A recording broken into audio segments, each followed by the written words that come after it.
আমি মনে করি গ্রামের জীবনের থেকে শহরের জীবন অনেক বেশি ভালো।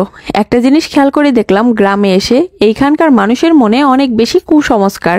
এরা নিজেদের জীবনের চাইতে অন্যের জীবনে কি ঘটনা ঘটতে চলছে সেটা নিয়ে অনেক বেশি মাথা ঘামায়। গ্রাম হয়তোবা আপনাকে খুব সুন্দর একটা পরিবেশ উপহার দিবে, কিন্তু আপনাকে কখনো মানসিক শান্তিটা দিবে না। এইখানকার মহিলারা পরনিন্দা নিয়ে অনেক বেশি ব্যস্ত থাকে, পুরুষরা জায়গা জমি বিচার সালিশ এইসব নিয়ে ব্যস্ত থাকে। কার হাড়িতে কি রান্না হচ্ছে এগুলোও তারা খেয়াল করতে ভুলে যায় না। আপনি কত টাকা ইনকাম করছেন অথবা আপনার স্বামী কত টাকা ইনকাম করছে, আপনাদের সংসারে কি নিয়ে ঝামেলা চলছে, এইগুলা নিয়ে আপনার থেকে অন্যদের মাথা ব্যথা থাকবে। একটা জিনিস খেয়াল করলে দেখবেন যারা ঢাকা শহরে থাকে তারা কিন্তু কে কত টাকা ইনকাম করছে, কার স্বামী কি করছে, এত কিছু নিয়ে কেউ মাথা ঘামায় না। কারণ শহরের মানুষের এতটাও সময় নেই যে অন্যকে নিয়ে ভাববে। কোথায় যেন একটা পড়েছিলাম, সামর্থ্য থাকলে কখনোই গ্রামে থাকা উচিত না। গ্রামে 100 বিঘা জমির মালিক হওয়ার চেয়ে শহরে বাসায় ভাড়া থাকা অনেক ভালো, অনেক সম্মানের আর অনেক আরামদায়ক। এখানে বেশিরভাগ মানুষ এতটাই টক্সিক যে তারা তাদের ব্যক্তিগত জীবনের থেকে আপনার জীবন নিয়ে অনেক বেশি চিন্তিত।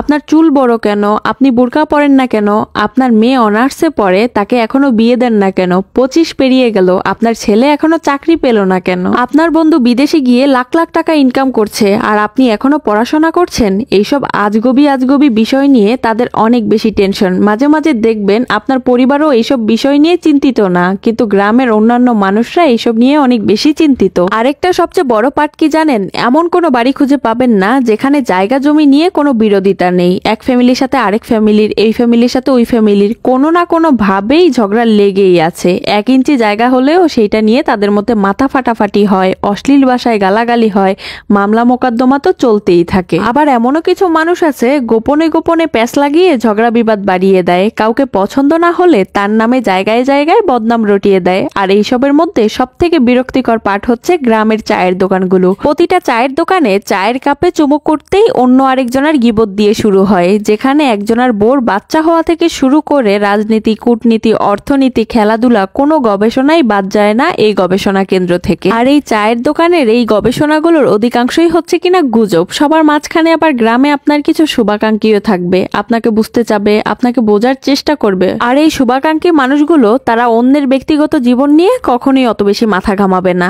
এক কথায় তারা মাথাই ঘামাবে না, কারণ তারা বোঝে যে কারো ব্যক্তিগত লাইফে হস্তক্ষেপ করা যায় না। যারা বোঝে না তারাই কিন্তু ঠিকই অন্যকে নিয়ে সমালোচনা করে। আমি আবার বলবো যে সবাই এক, এরকমটা কিন্তু না। এরকমও অনেক ভালো মানুষ আছে যারা কখনোই কাউকে নিয়ে গবেষণা করে না। আবার এরকমও বেশিরভাগ খারাপ মানুষ আছে যারা এইসব না করে থাকতেও পারে না। তো যাই হোক, আজকে আমি অনেক কথা বলে ফেললাম আপনাদের সাথে। আমার কথায় যদি কোনো ভুল হয়ে থাকে অবশ্যই ক্ষমা দৃষ্টিতে দেখবেন। আর কথা বলতে বলতে রান্নাটাও করে নিলাম। আজকে আমি হাঁসের ডিম রান্না করেছিলাম একটা ইউনিক স্টাইলে। সেটা হচ্ছে পানির মধ্যে সেদ্ধ করে তারপরে ভুনা করেছিলাম। রান্নাটা অনেক বেশি টেস্ট হয়েছিল।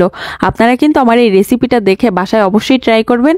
আর আমাকে কিন্তু কমেন্টে জানাইতে ভুলবেন না আমার এই ডিমের রেসিপিটা কেমন লাগলো। এই শীতের মধ্যে এই গরম গরম ভাতের সাথে যদি ওইরকম করে হাঁসের ডিম ভুনা থাকে তাহলে তো কোনো কথাই নাই, পুরাই জমে ক্ষীর হয়ে যাবে। বাসায় রেসিপিটা ট্রাই করতে কিন্তু ভুলবেন না। আল্লাহ হাফেজ।